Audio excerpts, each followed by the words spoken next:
Marami na ang nagsasabing, bagay kami. Jillian Ward ngumiti na lang sa tanong tungkol kay Eman Baco sa Pacquiao. Netizens, hinihimay na kung handa na ba silang dalawa sa posibleng relasyon. Usap-usapan na naman sa social media ang bagong pahayag ni Jillian Ward matapos tanungin kung handa ba siyang pumasok sa isang relasyon kay Eman Baco sa Pacquiao, lalo na ngayong pareho silang single. Sa isang simpleng sagot na, marami na ang nagsasabing bagay kami, nginingitian ko na lang po, mas lalo lang kumulo ang spekulasyon tungkol sa tunay na estado ng dalawa.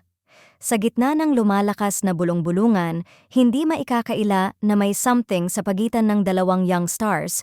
Kung hindi man romantiko, malinaw na may mutual admiration at respeto sa isa't isa.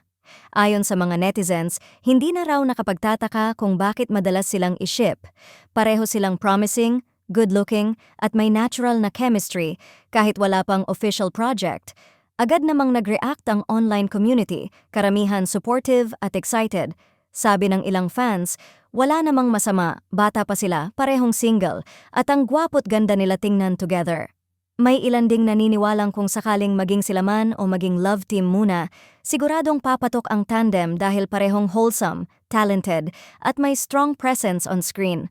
Samantala, nananatiling magaan at maingat si Jillian sa pagsagot, hindi nagsasara ng pinto pero hindi rin nagmamadali.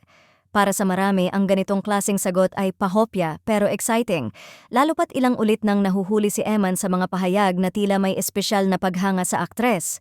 Habang papalapit ang bagong taon at posibleng bagong proyekto, patuloy na sinusundan ng mga fans ang bawat interaction, bawat patikim, at bawat small gesture ng dalawa. At kung pagbabasehan ang mga ngiti, sagot at reaksyon nila, mukhang hindi malayo ang posibilidad na ang Eman-Jillian tandem ay hindi lang on-screen, kundi baka may potential maging real-life sweet connection.